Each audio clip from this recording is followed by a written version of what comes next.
Today we are covering second law of motion. As earlier we have done Newton's first law of motion, so today we will take Newton's second law of motion. Newton's second law of motion.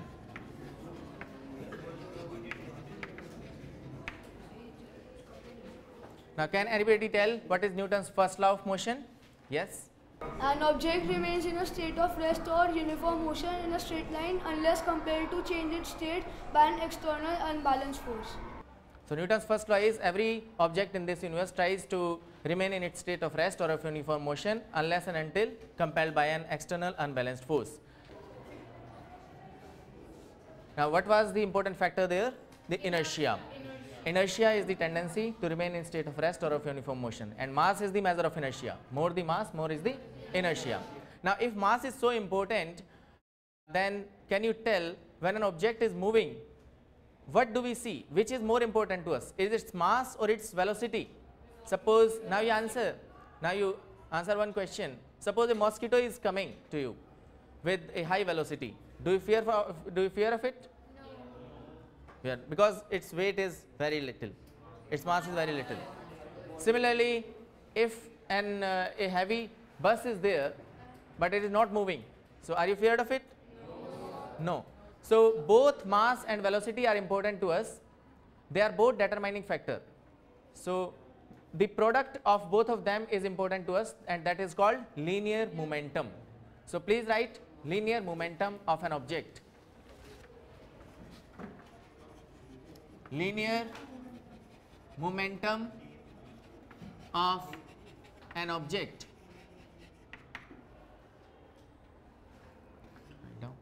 Write down. The linear momentum of an object is defined as the product of mass and velocity of the object.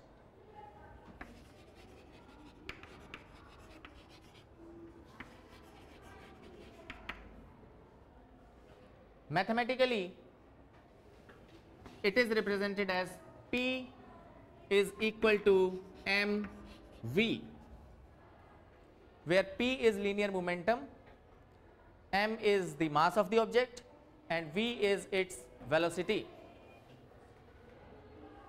If mass is taken as 1 kg and it is moving with 1 meter per second, then the unit for linear momentum becomes kg meter per second.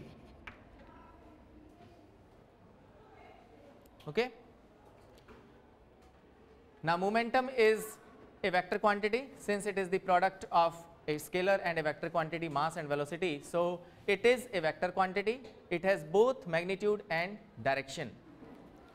Its direction is same as the direction of the force applied on the object. Now we come to the second law of motion. According to second law, the force applied is directly proportional to rate of change of the momentum of the object. If an object is moving, the force applied on it is directly proportional to the rate of change of momentum of the object, and conversely the rate of change of momentum is directly proportional to the force applied on it, and it acts in the same direction of the force. Now according to second law of motion, the rate of change of momentum of an object is directly proportional to the force applied on it, and conversely the force exerted by an object is directly proportional to its rate of change of momentum. Okay. So if we take the initial momentum as p1,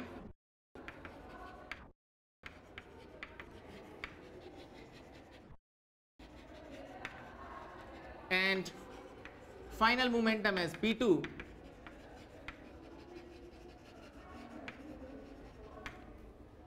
then change in momentum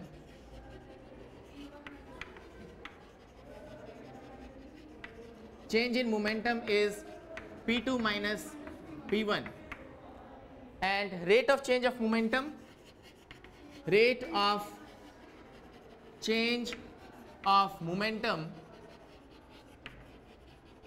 is p2 minus p1 divided by time t.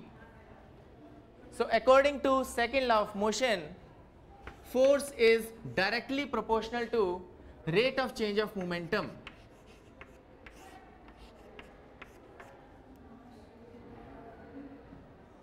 And when we remove the sign of proportionality, we put a proportionality constant, that is F is equal to K P2 minus P1 upon T. Now conventionally K is taken as 1. So it becomes F is equal to simple P2 minus P1 divided by T. Now it can be further simplified too, since this is mass into final velocity v and initial momentum is mass into initial velocity u divided by t. So if mass is taken common, it becomes v minus u upon t, and you know v minus u, it becomes a, so it is m into a. So F comes out to be ma. So force is the product of mass and acceleration of the object. And how to find its SI unit? That means what is the unit in which the force is measured?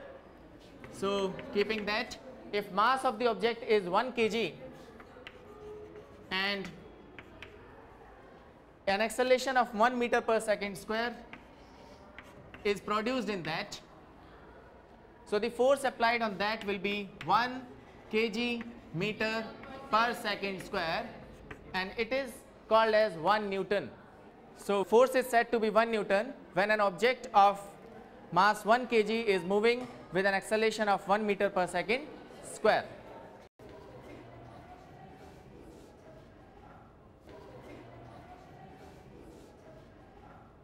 So this is the second law of motion. Now where do we practically observe second law of motion? It says that the force applied on an object is directly proportional to rate of change of its momentum. So where do we practically see? Can anybody tell? Yes, please. So in the cricket ground. How? When the fielder catches a ball, he moves his hand alongside the ball. Okay. Now Sanchit has given very good example. Please come here now. Saisha, please come.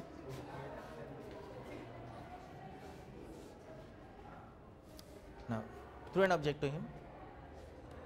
Now while catching, you took your hands backward. Once again, if you want to repeat. Yes. Now please be seated. Now we observed that while catching a ball, we keep our hands backward. Why do we do this? That the time increases and the force reduces.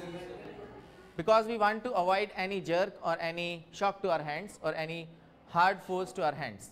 So this is why we pull our hands backward. Similar way in the cricket, when we catch the ball, we always pull the hand backward so that there is some time, that is called time of interaction, due to which the force is reduced. As we have seen that force is directly proportional to rate of change of momentum P2 minus P1 upon T.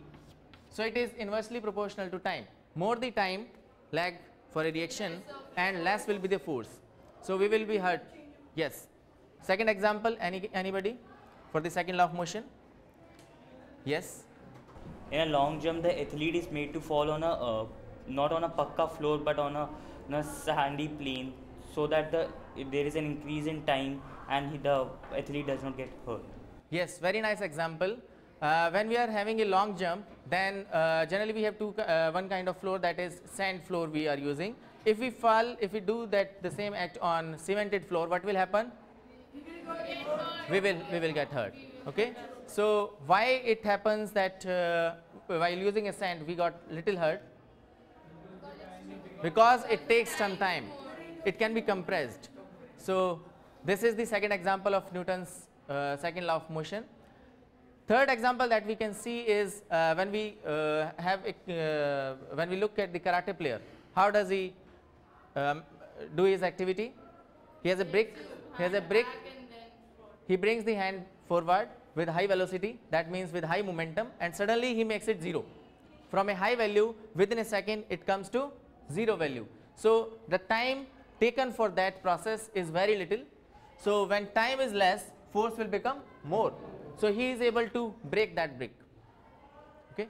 So all these examples show Newton's second law of motion. Now we will try to solve one numerical on that. See example 9.1, page number 120. Siddhant, please read the question. A constant force acts on an object of mass 5 kg for a duration of 2 seconds. It increases the object's velocity from 3 meters per second to 7 meters per second. Find the magnitude of the force applied. Now, if the force was applied for a duration of 5 seconds, what would be the final velocity of the object?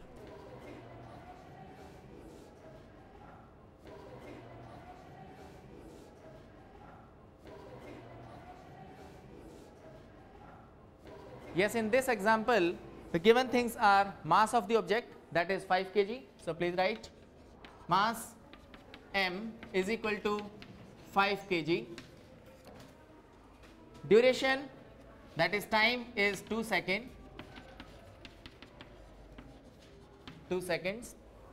And it increases the object's velocity from 3 meter per second to 7 meter. That means initial velocity u is 3 meter per second and v is 7 meter per second. What we have to find is applied force. So F is equal to what?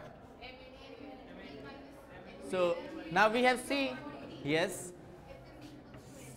now we know F is equal to ma, and what is acceleration? Final velocity minus initial divided by time. So mass is 5 into 7 minus 3 upon 2, that is 5 into 4 divided by 2. So it cancels. What should be the unit? 10 Newton. So force comes as 10 Newton. Now in the second part of the question, he is asking what would be the final velocity of the object if the duration for which force was applied is 5 seconds. That means in this case our time is changed. So if time is equal to 5 seconds and initial velocity remains same, so he is asking what will be the final velocity. Now we know what is the mass, what is the force applied, force we know. So how to calculate the final velocity? V is equal to u plus 80. Now u is given 3 plus how much is acceleration? Acceleration can be calculated by force divided by mass. So force divided by mass into t. So 3 plus force is 10, mass is given 5 and duration is given 5.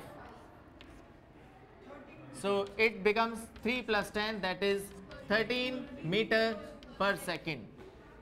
So final velocity is 13 meter per second. So today we have covered Newton's second law of motion. It states that the force applied by an object is directly proportional to its rate of change of momentum, and conversely the rate of change of momentum is directly proportional to the force applied on an object. Okay? And we have seen that F equal to ma, force is equal to the product of mass and acceleration. We have seen what is the SI unit of force, that is Newton. We have solved one numerical on that, and we have seen various examples for Newton's second law of motion that are practically observed by us. First example that we have seen, yes, what we have seen today, example first for Newton's second law. When a player catches a cricket ball, he moves his hand backwards so that he doesn't get hurt. Yes, another example, Jekana. When a karate player chops a brick, he applies force on it and it breaks. Yes, when a karate player breaks the that brick, so he brings his hand with high velocity and makes it 0 immediately within a fraction of second. So that way we are applied to apply a large amount of force. And third example, yes, Aisha. When we take a long jump, we fall on a sandy plane instead of a cemented floor so that we don't get hurt, and the time increases. Because there is time lag between that process while we are falling on a sand, so it reduces the force and we are little hurt on that. So today we have covered Newton's second law of motion, and next time we will take Newton's third law of motion and law of conservation of linear momentum.